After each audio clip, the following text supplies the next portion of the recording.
Bismillahirrahmanirrahim. Assalamualaikum warahmatullahi wabarakatuh. Perkenalkan, pada hari ini Ulun mendiseminasikan aksi nyata tentang implementasi budaya positif. Bapak Ibu, ini adalah tugas dari guru penggerak yang kemungkinan nanti Bapak Ibu juga jalani. Yang ada di sini beberapa yang Ulun doakan nanti berjalan lancar. Nah, sekarang coba Bapak Ibu, kalau kita meminta anak itu seperti ini, anak itu keras, kita kerasi, mungkin si anak gak mau membuka, ya, gak mau membuka dia. Nah, ketika kita lemahi, mungkin dengan keinginan kita kerasi mungkin bisa, tetapi ada perasaan masih jengkel di anak itu. Tetapi dengan adanya budaya positif, dia bisa membukanya secara apa namanya itu, dengan ikhlas. Nah, bisa seperti ini. Siapakah yang sesungguhnya memegang kontrol, yang menutup kepala tangan, yang berusaha dengan segala cara membuka kepala tangan rekatnya? Nah, siapakah yang sesungguhnya memegang kontrol, yang menutup kepala tangan, atau yang berusaha dengan segala cara untuk membuka kepala tangan rekatnya? Jawabannya kita sendiri, ya kan? Kita sendiri yang memegang kontrol atas kepala tangan kita. Apakah kita membuka atau menutup kepala tangan kita itu tergantung pada diri kita masing-masing sesuai dengan kebutuhan dasar kita saat itu. Jadi kenapa ketika kita dikerasi waktu pengen membuka, dikerasi orang, itu ada perasaan jengkel karena tidak berdasarkan keinginan kita sendiri. Nah, ilusinya seperti itu, ilusi kontrol, ilusi guru mengontrol murid, ilusi bahwa semua penguatan efektif, positif, dan bermanfaat, ilusi bahwa kritik dan membuat orang merasa bersalah dapat menguatkan karakter, ilusi bahwa orang dewasa memiliki hak untuk memaksa. Ini kan ilusi-ilusi yang ada di otak kita selama ini, bukan hanya di dalam kelas tetapi di kehidupan masyarakat. Kayak ilusi ini kita bayangkan, kita tuh bisa sebenarnya mengontrol murid, sebenarnya nggak bisa, itu hanya ilusi. Bahwa semua penguatan positif, efektif, dan bermanfaat, sebenarnya tidak. Bahwa kritik dan membuat orang merasa bersalah itu dapat menguatkan karakter kita sendiri. Kita mengkritik orang, kita membuat orang merasa bersalah, itu merasa kita tuh dapat karakter di situ. Sebenarnya itu cuma ilusi. Dan bahwasannya orang dewasa itu memiliki hak untuk memaksa. Ya, tapi itu hanya ilusi dan itu tidak benar sebenarnya. Ini hanya ilusi kontrol. Bagaimana mengubah paradigma stimulus respon kepada pendekatan teori kontrol? Menurut Stephen R. Covey, ada yang tahu kan Covey? Pak Covey sama lu juga perkenalan alhamdulillah. Bila kita ingin membuat kemajuan perlahan, sedikit-sedikit, ubahlah sikap atau perilaku Anda. Namun bila kita ingin memperbaiki cara-cara utama kita, maka kita perlu mengubah kerangka acuan kita. Ubahlah bagaimana Anda melihat dunia, bagaimana Anda berpikir tentang manusia. Ubahlah paradigma Anda, skema pemahaman dan penjelasan aspek-aspek tertentu tentang realitas. Nah, jadi antara stimulus respon dan teori kontrol ini berbeda seperti ini. Realitas kebutuhan kita itu sama, itu stimulus respon. Tapi di teori kontrol realitasnya, kebutuhan kita itu berbeda. Semua orang melihat hal yang sama, tapi pada faktanya di teori kontrol semua orang itu, setiap orang maksud saya memiliki gambaran yang berbeda. Kita mencoba mengubah orang agar orang berpandangan sama dengan kita. Kita berusaha memahami pandangan orang lain tentang dunia. Nah, itu yang teori kontrol yang sebaiknya. Perilaku buruk dilihat sebagai sesuatu yang salah. Padahal semua perilaku itu punya tujuan yang tertentu. Orang lain bisa mengontrol saya, benarkah? Hanya Anda yang bisa mengontrol diri kita sendiri ya. Saya bisa mengontrol orang lain, sebenarnya tidak bisa mengontrol orang lain. Pemaksaan ada pada saat bujukan gagal, kita membujuk lalu kita paksa. Tapi sebenarnya kolaborasi dan konsensus itu menciptakan pilihan-pilihan baru. Model berpikir menang atau kalah. Nah, yang kita rubah di teori kontrol, model berpikirnya itu menang-menang atau win-win solution. Baik Bu, di sini kita bisa melihat bahwasanya ada perbedaan yang sering kita, ulun pribadi juga merasa sebelum modul ini, hal yang paling sering yang ulun lakukan dan itu salah, yaitu merasa semua orang itu melihat itu hal yang sama, maka ulun memakai kacamata ulun. Tapi faktanya setelah melihat, oh aku harus merasa seperti mereka, di posisi mereka, akhirnya memiliki bahwasannya pandangan itu setiap orang beda-beda. Ternyata jadi kita nggak bisa memaksakan kehendak kita. Kemudian kita perilaku buruk itu selalu salah. Ketika melihat anak murid melakukan kesalahan, sekarang itu yang harus ditanyakan dulu kenapa melakukan itu. Karena bisa jadi dia melakukan sesuatu yang sangat komplikasi, yang kita itu bahkan jiwa kita itu kalau di posisi dia mungkin tidak bisa kuat sekuat itu. Jadi semua kejadian, kenapa nak bukunya tertinggal, itu ditanya pertama dulu, bukan gak bawa buku keluar. Nah itu yang sering saya lakukan dulunya, gak bawa buku keluar, kita tanya dulu apa solusi, apa sebenarnya seperti itu.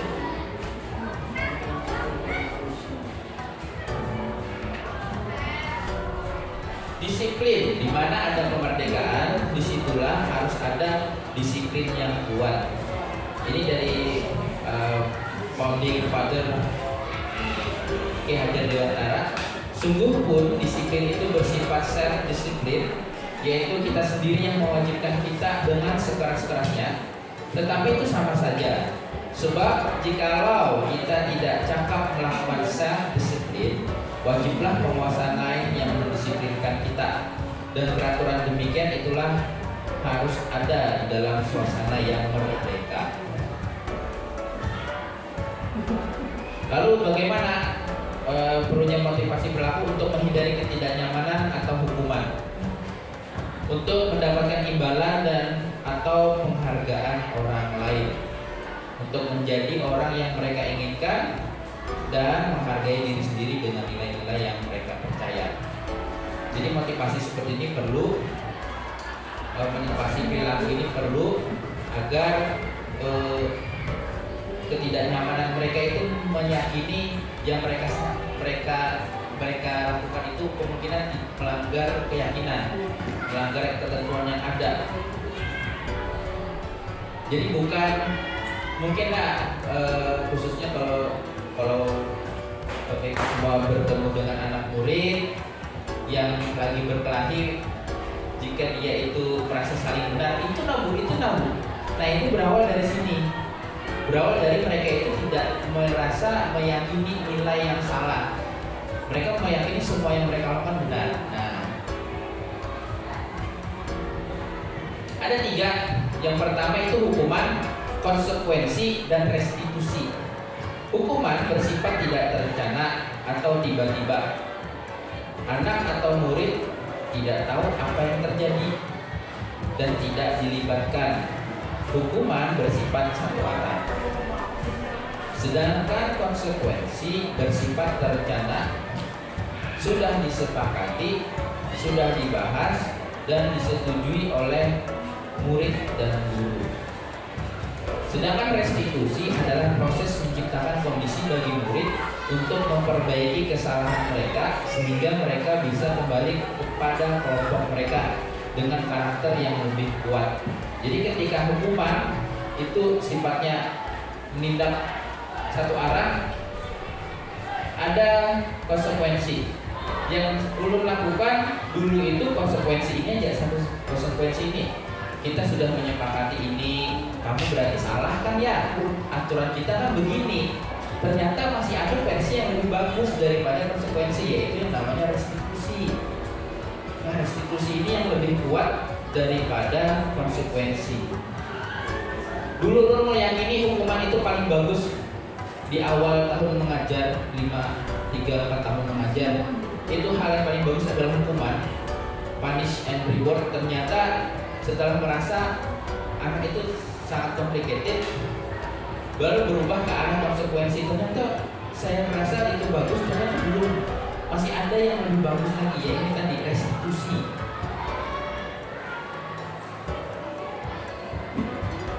Nah ini mungkin yang restitusi ini yang paling digarap oleh guru-guru BK.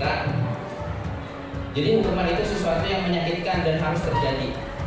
Konsekuensi sesuatu harus terjadi. Restitusi itu jadinya pilihan.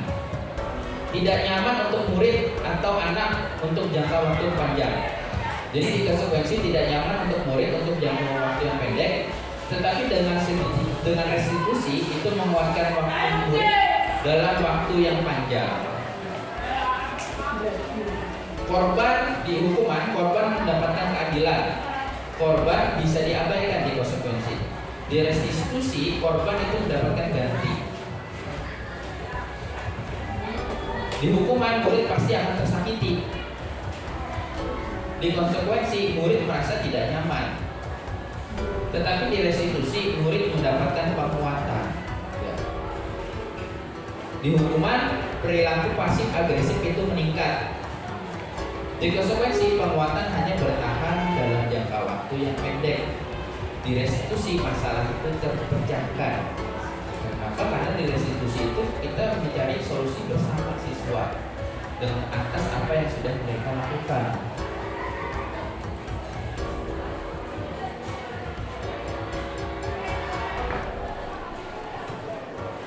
Ada dari Alfikon. Ada yang tahu lagi nih Bapak Ibu? Baru kenal juga ini, baru kenalan kemarin.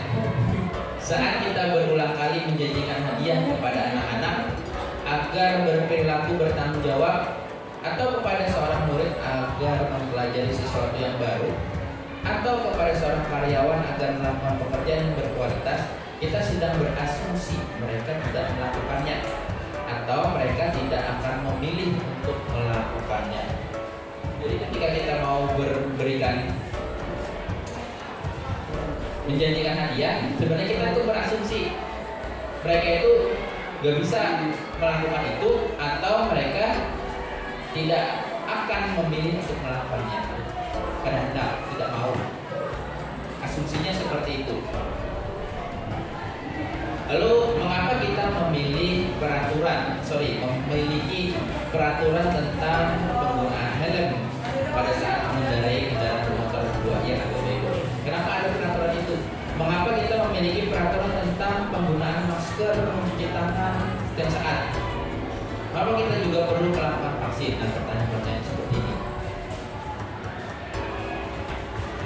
Jawabannya keselamatan dan kesehatan. Nilai-nilai keselamatan atau kesehatan inilah yang kita sebut suatu keyakinan, yaitu nilai-nilai kebajikan universal yang disepakati secara tersirat dan tersurat, lepas dari latar belakang suku, negara, bahasa, dan agama. Jadi ini bentuknya keyakinan. Kenapa tadi ada helm, cuci tangan, kenapa harus vaksin? Ya tadi kita meyakini keselamatan itu yang utama.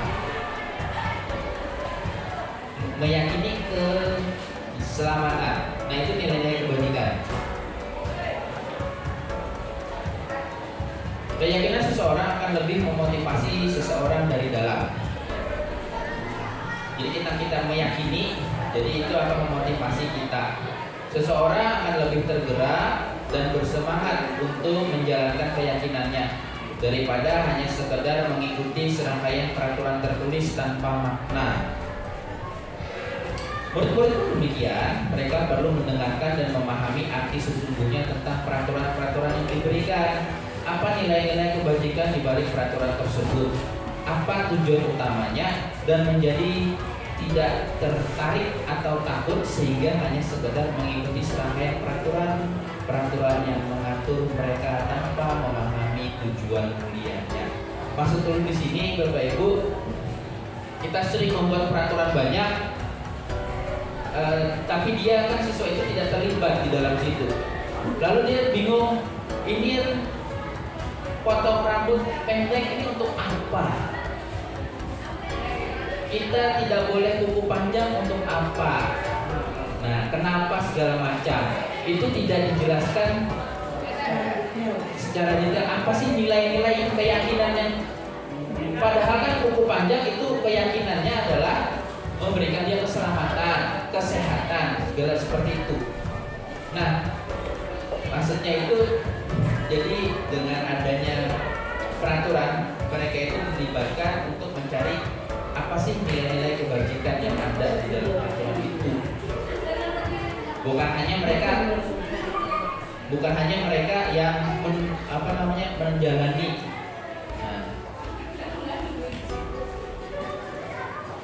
Yang pertama ini membuat keyakinan kelas dulu.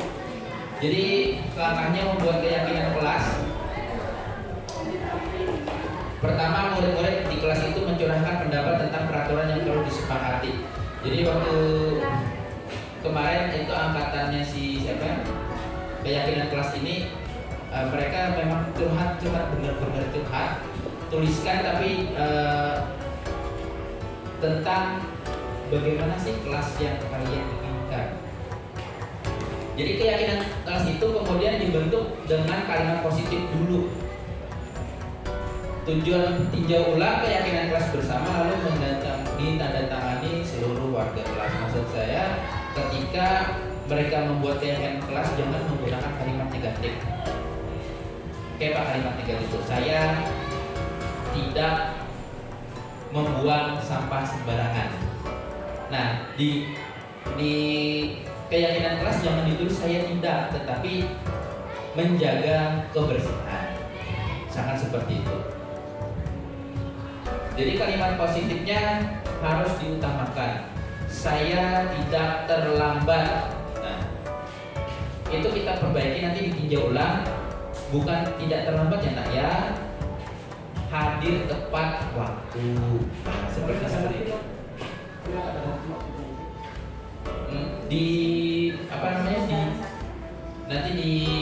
Misalkan ini anaknya tidak terlambat, ya.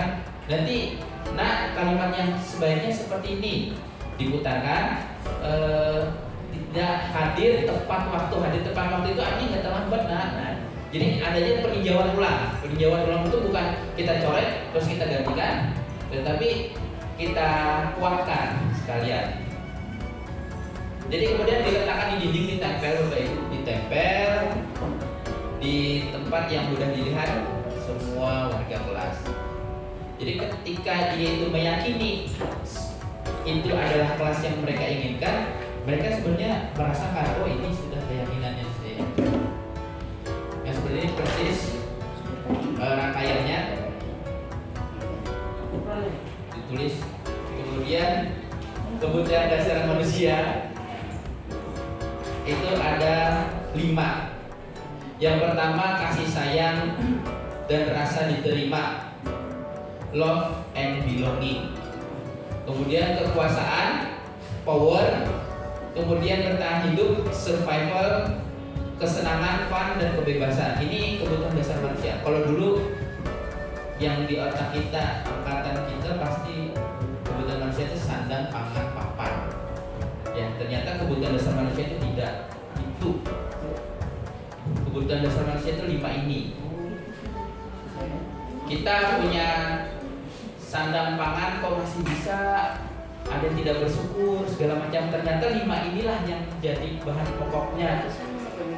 Dulu sandang pangan papan. Yang tiga itu, semua orang senantiasa berusaha untuk mencari kebutuhan dengan berbagai cara. Bila mereka tidak bisa mendapatkan kebutuhannya dengan cara yang positif, mereka bisa melanggar peraturan atau melakukan hal yang tidak sesuai dengan nilai kebajikan. Kasusnya ya Bapak Ibu ya. Ibu Ambar ini wali kelas 2A di SD Pelita Hati, sedang bingung menghadapi ulah salah satu murid di kelasnya yang namanya Doni.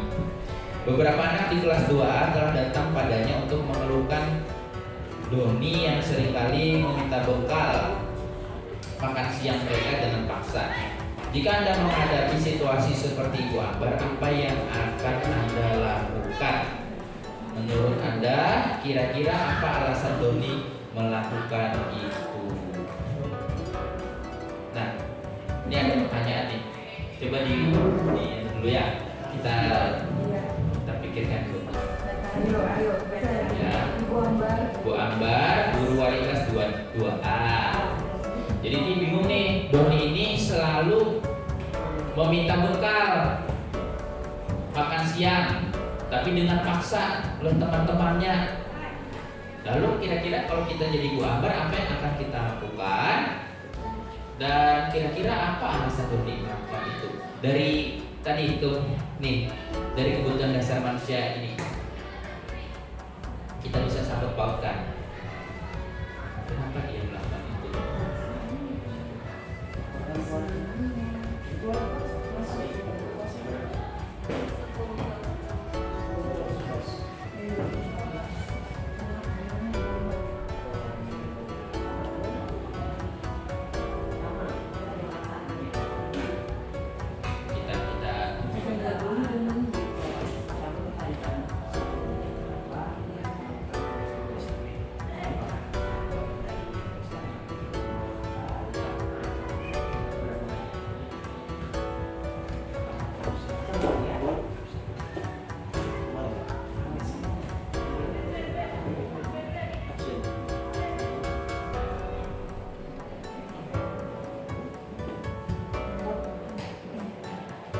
Dua 23 menit.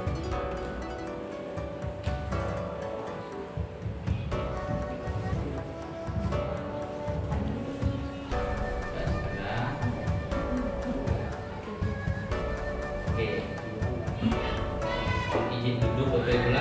Apabila jawaban Doni ketika ditanya oleh Ibu Ambar adalah karena ia lapar dan orang tuanya tidak membawakannya bekal makan siang, maka kebutuhan dasar yang sedang dia usaha penuhi oleh Doni adalah bertahan hidup. Itu kebutuhan dasar dia. Apabila Doni menjawab nih alasannya mengambil bekal itu karena merasa senang temannya jadi memperhatikan dia, berarti dan ketika temannya melaporkan tindakannya pada guru dan gurunya memberitahu orang tuanya sehingga orang tuanya menjadi memperhatikan dia, maka kebutuhan dasar Doni ini adalah kasih sayang dan rasa diterima. Jadi dari kata-kata kuncinya di situ 5 tadi kebutuhan dasar manusia. Jadi kembali lagi ketika terjadi sesuatu di anak itu pasti ada di 5 ini yang belum terpenuhi. Dan di sini mungkin Bapak Ibu pernah ya untuk mengajar pertama ada anak yang agak unik dengan jawaban yang nyeleneh di kelas dengan seakan dia tidak mau mengikuti request dari kita, kalimat-kalimat perintah acuan itu mungkin karena dia kebutuhan dasar sebagai kekuasaannya belum terpenuhi, power.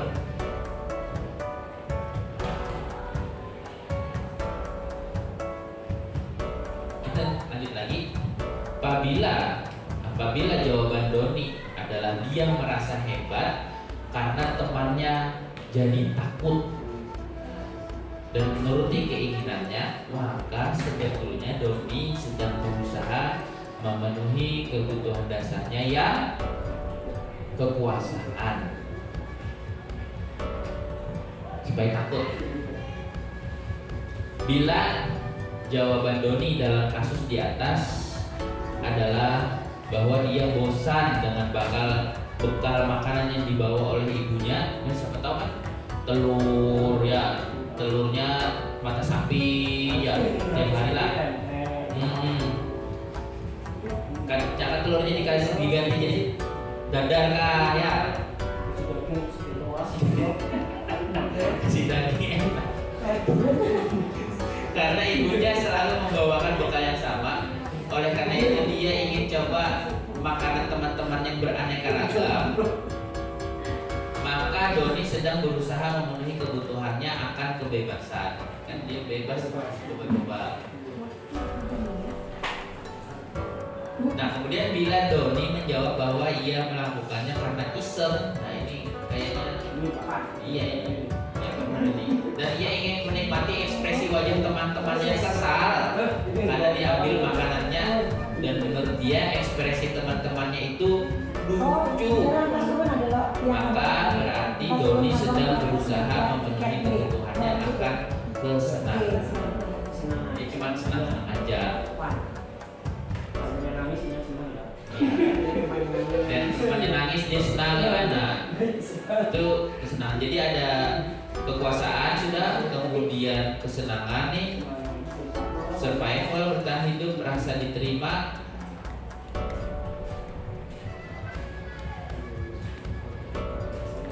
Dan yang terakhir nih, kebebasan tadi.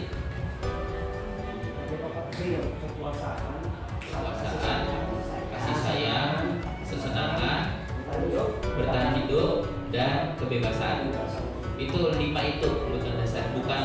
Bukan kita merasa sandang pangan papan tuh, bukan sebenarnya. Lalu ada 5 posisi kontrol yang ditetapkan seorang guru, orang tua ya, kita sebagai orang tua juga bisa, atau sebagai atasan dalam melakukan kontrol. Jadi kelima kontrol itu yang pertama menghukum. Ini yang paling bawah. Kemudian pembuat rasa bersalah, teman, pemantau, dan manajer. Ini 5 tahapan. Bukan tahapan ya, 5 posisi kontrol. Kita mau pakai yang mana ketika menghadapi ini? Penghukum kah, pembuat rasa bersalah kah, teman kah, pemantau kah, dan manajer kah? Kalau kita memahami posisi kontrol ini, kita sebagai guru bisa, Bu Ika misalkan dia berlaku sebagai apa nih di kasus ini. Nah, kadang kita itu tidak tahu istilahnya, tetapi kita melakukan. Contoh nih, motivasi eksternal dan intrinsik. Ada identitas gagal, identitas berhasil, kemudian perilaku kontrol negatif, kontrol positif, dan kontrol diri. Ada 5 posisi kontrol di sini: penghukum, pembuat rasa bersalah sebagai teman, pemantau atau dia manajer.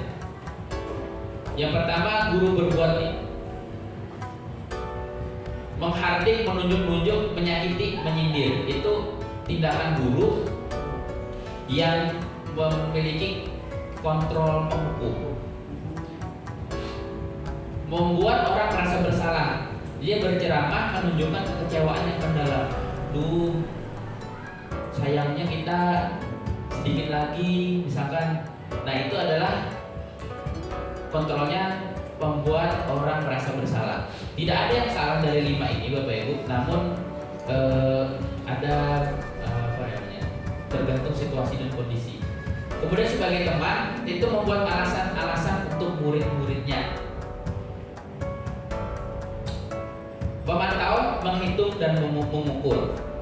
Nah, tapi dengan manajer itu mengajukan pertanyaan-pertanyaan dulu. Kalau gurunya berkata seperti ini,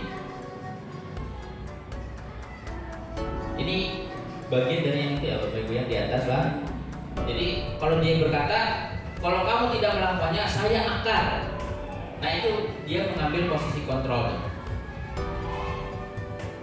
Kamu sudah mengecewakan Bapak dan kamu sudah mengecewakan ibu nak, kamu sudah mengecewakan bapak nak, sedikit lagi. Padahal itu kita mengambil posisi kontrol, membuat orang merasa bersalah. Lalu sebagai teman, bagaimana misalkan kita tuh lakukan untuk ibu ya, lakukan untuk bapak ya. Ya sudah, nanti bapak ibu bantu bereskan, bapak ibu bantu menyelesaikan. Nah itu dia posisi kita sebagai teman. Lalu untuk menghitung umur, apa peraturannya? Apa coba konsekuensinya? Apa yang sudah dilakukan? Nah, apa yang terjadi sekarang? Nah itu adalah posisi kontrol pemantau. Nah, apa yang paling tinggi yaitu manajer. Jadi kalimat yang mungkin terlontar adalah apa yang kita yakini. Apa kamu meyakini hal tersebut? Kalau kamu meyakininya, maukah kamu memperbaikinya? Kalau kamu memperbaikinya, jadi kira-kira hal tersebut akan menggambarkan apa tentang diri kamu? Jadi itu kontrol yang manajer. Hasil daripada 5 ini, Bapak Ibu, memberontak, pendendam, dan mungkin menyalahkan orang lain. Kalau membuat orang merasa bersalah, dia itu bisa kemungkinannya berbohong, menyangkal, dan menyembunyikan itu. Tapi dengan teman, kalau kita berlaku selalu seperti teman, mereka nanti ketergantungan. Nah, yang pemantau, kalau diawasi, baru dia jalan. Nah, kalau dia dilakukan dengan posisi manajer, itu akan menguatkan atau menguatkan karakter atau watak. Yang inilah yang kalau kita di P5, bagusnya kita mengambil posisi manajer. Bahaya kalau kita mengambil posisi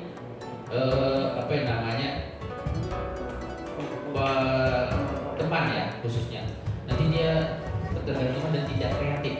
Makanya itu kita mengambil yang menguatkan karakter. Ini bisa jadi Bapak Ibu murid ya. Ini tadi kan guru ya. Ini lanjutannya. Kata murid, saya tidak peduli kalau yang menghukum. Kalau dia itu merasa bersalah ya, kontrol, maafkan saya. Kemudian kalau dia sebagai teman, saya pikir bapak itu teman saya. Untuk memantau, saya akan dapat berapa bintang kalau melakukan tersebut. Saya dapat nilai ke Pak. Jika sudah melakukan hal tersebut, saya dapat apa? Ini hasil dari pemantauan. Tapi ketika kita ambil posisi manajer, bagaimana caranya agar saya bisa memperbaiki keadaan ini, Pak? Bapak urut bisa memperbaiki keadaan urut. Saya akan memperbaiki masalah ini dengan A, B, C, D. Dia sudah punya tahap step by step-nya. Dampak di muridnya, kalau dia menghukum, dia bisa mengulangi kesalahan berulang kali dan perilakunya bisa mungkin menjadi lebih agresif. Kalau dilakukan tadi sebagai pembuat rasa bersalah, dia bisa rendah diri, merasa gagal dan tidak berharga. Kemudian yang ketiga, sebagai teman itu dia tadi tergantung, nggak mandiri, nggak bisa memutuskan. Sebagai untuk pemantau itu menitik beratkan pada dampak pada diri sendiri, atau dia itu intinya mendapatkan hukuman atau mendapatkan hadiah, punishment dan reward. Namun ketika kita ambil posisi sebagai manajer, dia itu mengevaluasi diri, bagaimana menjadi diri yang lebih baik lagi. Kaitannya dengan dunia yang berkualitas, itu murid meletakkan guru di luar dunia berkualitas. Murid meletakkan guru di dalam dunia berkualitas. Murid meletakkan guru sebagai orang penting dalam dunia berkualitas. berkualitas, manajer pemantau guru, murid meletakkan guru, peraturan di dunia berkualitas, yang terakhir murid meletakkan dirinya sebagai individu yang positif di dalam dunia berkualitas. Nah, Bapak Ibu, ini namanya segitiga restitusi. Ini yang paling modern, dan saya rasa setelah mengikuti guru penggerak, ini yang paling revolusioner. Jadi yang pertama yang kita lakukan itu bertiga itu: validasi tindakan salah, menanyakan keyakinan, menstabilkan identitas. Tapi fondasinya itu yang pertama dulu, menstabilkan identitas dulu, kemudian memvalidasi tindakan yang salah, yang terakhir baru menanyakan keyakinan. Jadi langkahnya seperti itu, segitiganya dari bawah, ya. Nah, ini kalau distabilkan identitas, kita itu mengatakan dengan anak, dengan misalkan dia melakukan tindakan yang di luar nurul, ya. Setiap orang pasti pernah salah, nak. Atau kamu bukan satu-satunya yang pernah melakukan ini, banyak yang melakukan ini. Itu artinya menstabilkan identitas. Lalu dengan validasi tindakan yang salah, ada cara yang lebih efektif untuk mendapatkan apa yang kamu butuhkan, atau kamu tentu punya alasan mengapa melakukan itu validasi tindakan. Jadi ketika melakukan suatu tindakan, kita tanyai, kamu pasti punya alasan. Lalu menanyakan di keyakinan kelas apa yang telah kita sepakati. Itu menanyakan keyakinan kelas yang tadi sudah dibuat. Atau kamu ingin menjadi orang yang seperti apa, nak? Jadi dalam ini kita dialog. Kita bukan menghukum posisi kontrol kita. Jadi teori kontrolnya, kita semua akan melakukan yang terbaik. Kita semua akan melakukan hal terbaik yang bisa kita lakukan. Itu menstabilkan identitas. Karena kita yakin bahwasanya mereka melakukan sesuatu itu karena ada alasan, dan alasan itu mungkin dari 5 kebutuhan dasar tadi.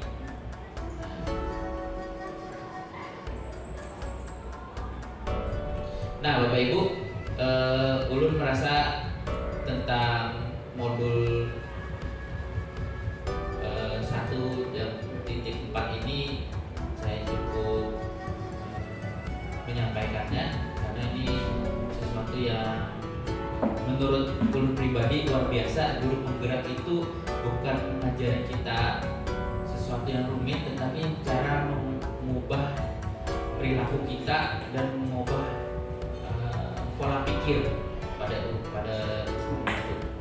Jadi ulun pribadi merasa ini yang paling berharga di antara rangkaian. Memang yang lain berharga, ini paling berharga nih adalah segitiga restitusi ini. Karena ini momentum bangkit kita sebagai guru. Oh, ternyata dari menghukum dan konsekuensi itu masih ada loh yang lebih bagus. Masih ada loh yang lebih bagus dari yaitu segitiga restitusi. Dan ini kalau kita lakukan secara kontinu, berkelanjutan, saya yakin kita bisa merubah cara pandang siswa kita menjadi lebih dewasa, karena dia memiliki motivasi dalam diri. Kita memiliki masalah yang luar biasa di siswa sekarang, kayak misalkan anak-anak itu tidak secara sadar kalau bunyi lonceng upacara masih banyak yang berdiam di dalam kelas, atau masih banyak yang buang sampah sembarangan. Hal-hal seperti itu yang perlu kita ubah, dan dengan cara kita membuat keyakinan kelas guru. Oke, Bapak Ibu,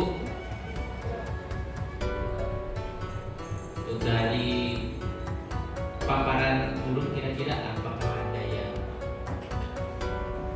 ditanyakan berkaitan dengan yang pertama, teori kontrol. Kemudian ini tadi ada hukuman, konsekuensi, dan restitusi. Kemudian ini nilai-nilai ini kebutuhan dasar manusia. Kemudian posisi kontrol. Yang terakhir adalah segitiga restitusi. Jadi dari itu ada segitiga restitusi, posisi kontrol, dan Bapak Ibu kalau merasa kurang paham dengan yang saya jelaskan bisa meminta maaf. Tidak apa-apa. Berkaitan dengan karena ini ulun merasa sangat wow materi ini. Minta kayaknya dibaca nggak Pak? Tapi ulun meyakini kalau ulun merasa kayaknya kita itu sudah jauh berbeda. Ulun dengar di misalkan kenapa dengan kata menanyakan kenapa benar kayak itu sudah kita itu sudah ingin apa ya namanya mengarah ke sini, tetapi urutannya itu yang paling sering Bu padahal fondasi yaitu menstabilkan identitas itu yang lupa.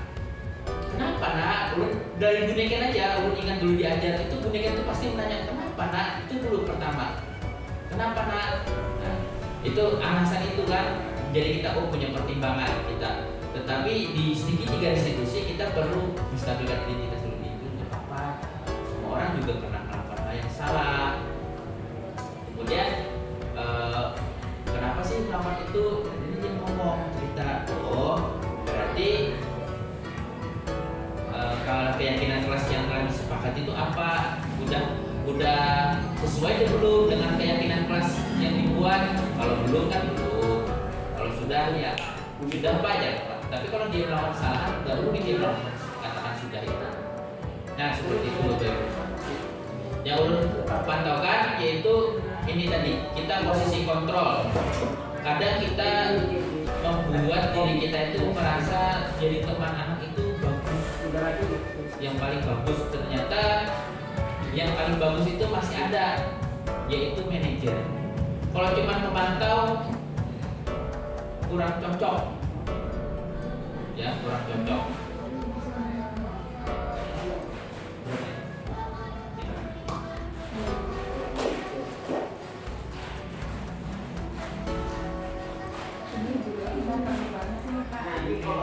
Kalau misalnya ini Pak, manajer Pak, ya setiap mungkin berbeda-beda Pak. 43. Ya. Ya itu tadi karena kita tadi di sini kita merasa diilusi tadi ini. Semua orang harus sama, perasa kita kan semua orang itu melihat sesuatu yang sama. Padahal dengan adanya dari kontrol, setiap orang itu ternyata memiliki gambaran yang berbeda. Jadi setiap orang memahami pandangan orang lain itu beda-beda. Nah, tetapi dengan adanya ini kita bisa memahami. Nah, ini di posisi kontrol ini kita bisa memahami bahwasannya semua orang itu bisa kok mengambil posisi sebagai manajer. Bisa kok mengambil posisi sebagai manajer. Tidak masalah. Iya, dengan caranya masing-masing. Kita bisa mau hukum selalu menghukum, tapi kan hasilnya, iya. Kita itu momentum untuk membalikan keadaan. Kita itu mungkin dulu di posisi 2 ini lah, Bapak Ibu. Belum merasa di posisi 2 ini, apalagi khusus zaman SD dulu, nggak ada yang sampai sebagai teman, guru sebagai teman, nggak sampai. Selalu dihukum atau kita dibikin rasa bersalah. Nah, ternyata di dalam berkembangannya zaman, ternyata ada guru yang enak sebagai teman, dan dia juga kemantau. Ternyata ini juga bukan yang terbaik. Yang terbaik masih ada, yaitu manajer. Kita meyakini kan dalam hati kita cuma meyakini, oh ini sudah paling bagus, versi banget nih sebagai teman. Ternyata dengan jadi teman, hal yang terburuk yang terjadi adalah dia tergantung, ketergantungan. Iya, dalam kehidupan ini. Baik, Bapak Ibu, apa kayaknya kita cukupkan? Apakah ada yang bertanya nih? Sudah cukup ya? Ulun akhiri dulu dengan mengucapkan assalamualaikum Assalamualaikum warahmatullahi wabarakatuh. Waalaikumsalam warahmatullahi wabarakatuh. Waalaikumsalam warahmatullahi wabarakatuh. Baik, anak-anak Bapak, bagaimana kabarnya hari ini? Baik. Well, hari ini kita akan melaksanakan keyakinan kelas. Mungkin kalian nanti ketemu masanya di SMA itu karena ketemu dengan kurikulum Merdeka, kemungkinan besar bertemu yang namanya keyakinan kelas. Dulu namanya keyakinan kelas ini disebut dengan kesepakatan kelas. Kenapa sih kesepakatan kelas itu seringkali gagal? Kenapa kita sebut sekarang dengan keyakinan kelas? Karena dulu kesepakatan kelas itu yang membuat adalah siapa? Guru. Nah, penyebabnya seringkali terjadi kegagalan di kelas itu. Banyak yang tidak mematuhi, banyak yang acuh tak acuh. Nah, sekarang coba kita bayangkan sebuah peraturan itu lahir dari kesadaran kalian masing-masing. Ya apa bukan? Kalau bukan karena kesadaran kalian pasti hal itu tidak jadi. Misalkan di kelas atau di rumah kayak sholat 5 waktu itu awalnya paksaan, tapi kalau dipaksa sama orang tua pasti kalian mencari-cari waktu, mencari-cari celah supaya tidak melaksanakan atau mendirikan sholat. Tapi kalau kamu sendiri yang merasa sholat itu penting, tidak usah disuruh oleh orang tua, pasti melaksanakan. Betul lah. Ngaji dia di masjid. Nah, tidak perlu disuruh. Nah, hari ini kita coba. Kalian sudah tahu peraturan di sekolah? Ini enggak? Udah pernah baca di sekolah kita apa sih yang tidak boleh? Pasti tahu. Nggak mungkin nggak tahu. Nah, hari ini coba kalian deskripsikan. Silakan nanti siapkan pulpennya. Kalian deskripsikan yang kalian gambarkan bagaimana kalian inginnya peraturan di kelas, khususnya peraturan di kelas. Misalkan saya ingin bebas saya ingin bebas membawa makanan.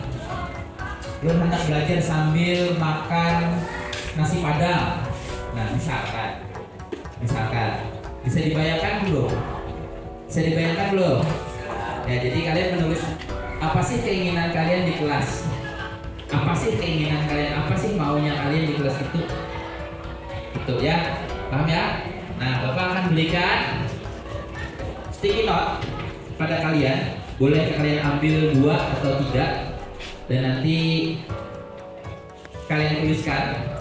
Baru nanti kita sama-sama akan tempelkan di depan kelas, di depan papan tulis, ya.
silakan dituliskan eh,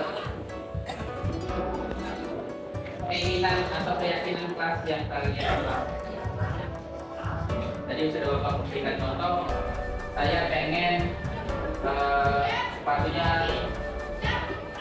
warna-warni berapa. Saya ingin kelas ini bersih, jadi sepatu harus dilepas seperti itu. Ya. Khusus kelas aja kita, karena kita berbicara tentang keyakinan ke kelas. Boleh. Boleh pakai nama, boleh tidak.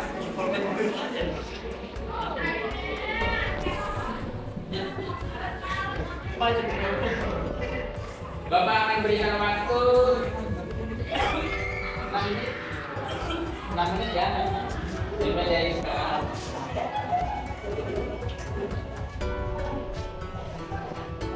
Itu pakai Inggris kali.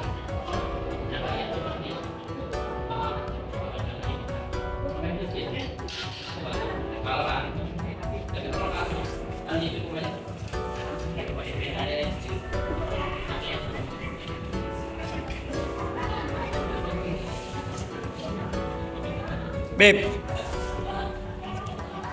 Mereka ada Pak. Ada semuanya yang bisa.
Akhirnya disampaikan di Bapak Luis secara berbicara. Iya, tempel lagi masuk. Tap.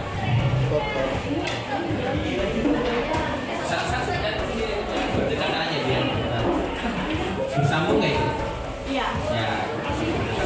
Nah. Oke, thank you so much. Good. lanjut maju. Kalau 2 lembar dan itu berhubungan, tolong tempelnya dijadikan satu. Didekatkan. Pas rame-rame lur.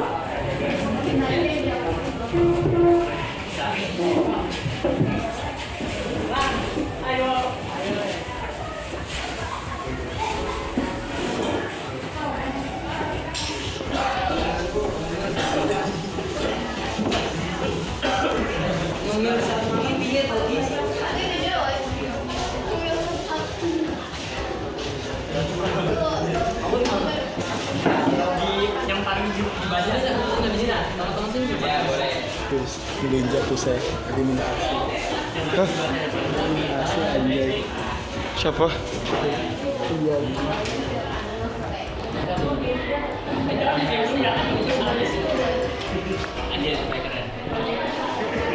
Anjay. Pakai nama. Oh, aku ada depan. Parah.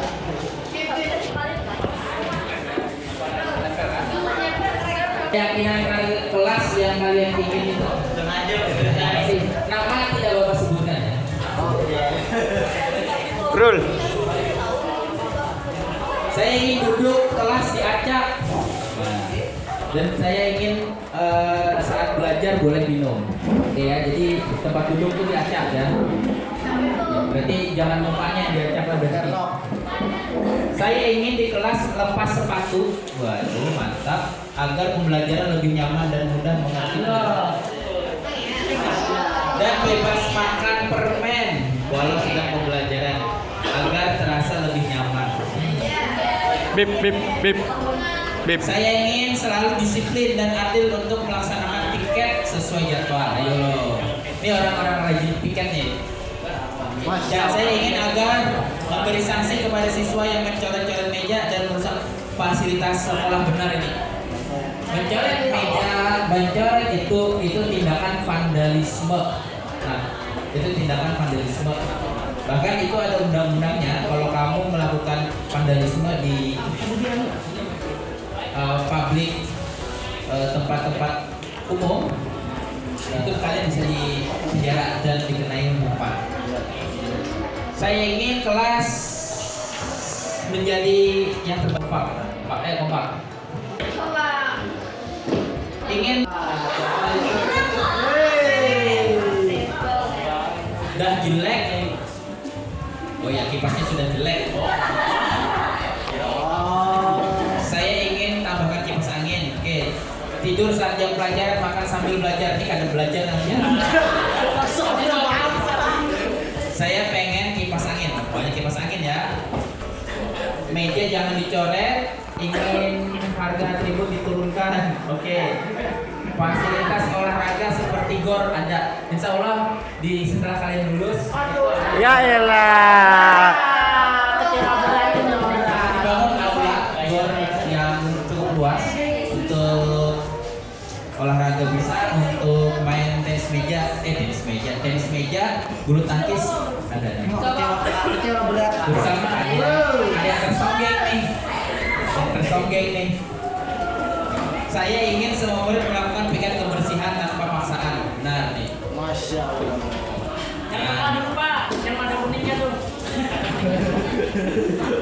Saya ingin belajar dengan tidak kepanasan.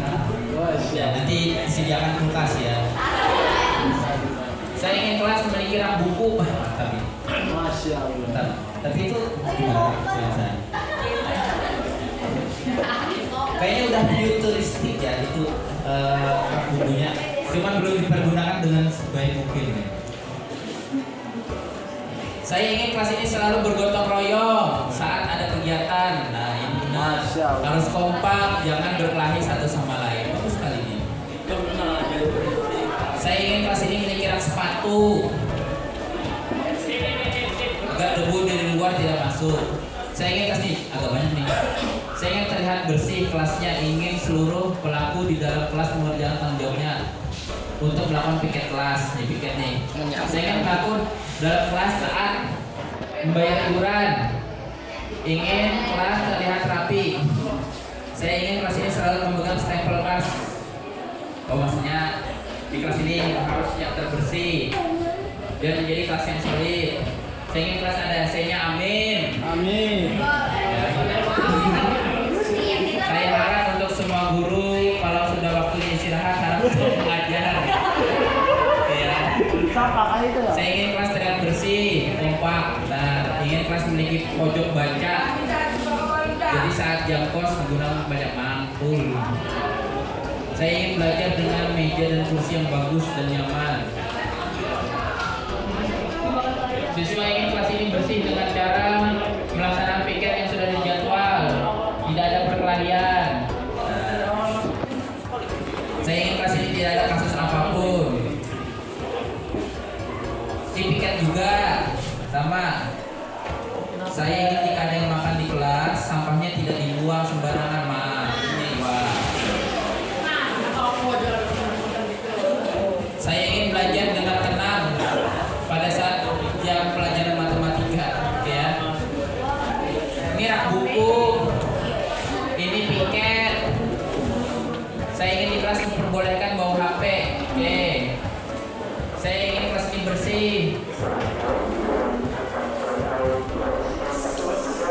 saya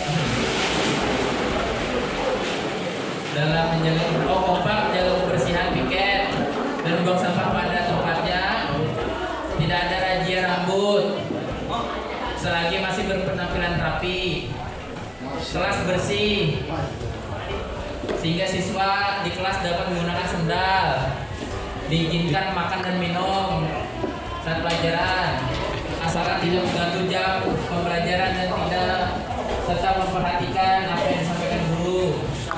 Saya ingin semua teman di kelas melepas sepatu, membuang sampah pada tempatnya, memperhatikan penjelasan. Saya ingin semua oke.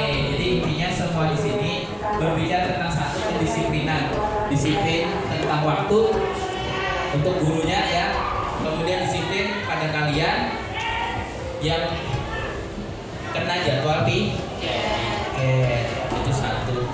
Jadi Bapak melihat ada kesamaan persepsi di kelas ini.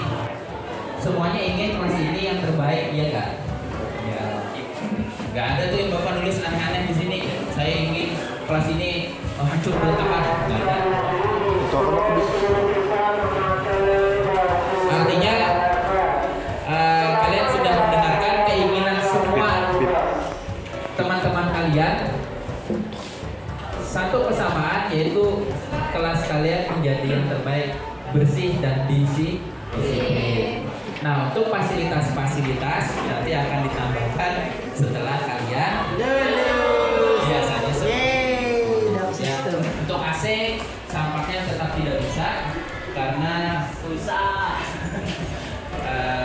masih sangat jauh, tapi bukan tidak mungkin, tapi masih sangat jauh. Untuk fasilitas olahraga setelah lulus kalian ini akan dibangun. Ada yang ditanyakan? Nggak ada. Oke, baik.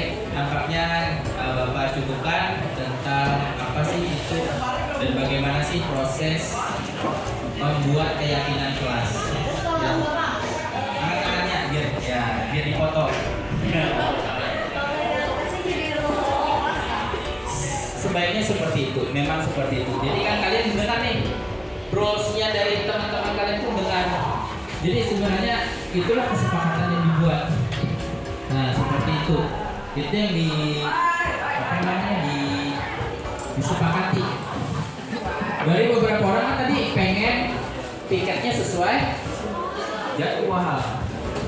Seperti itu, pengen rak buku. Nah bukunya ada di sana. Pertanyaan?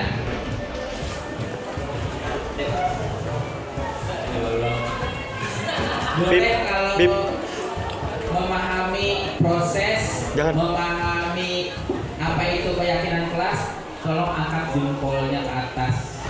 Seperti ini. Kalau yang paham apa sih itu keyakinan kelas, apa sih dan bagaimana proses kita menentukan keyakinan kelas, angkat jempolnya. Iya. Dapat. Ya, berarti udah memahami bagaimana apa dan aturan yang harus disepakati di kelas. Baik Bapak, mohon maaf jika ada salah. Bapak akhiri, Bapak doakan saat ujian akhir sekolah nanti mendapatkan hasil yang terbaik. Amin. Dan khususnya kalian mudah dalam mendaftar di sekolah tingkat berikutnya. Amin. Akhiri, assalamualaikum warahmatullahi wabarakatuh. Waalaikumsalam warahmatullahi wabarakatuh. Makasih Pak.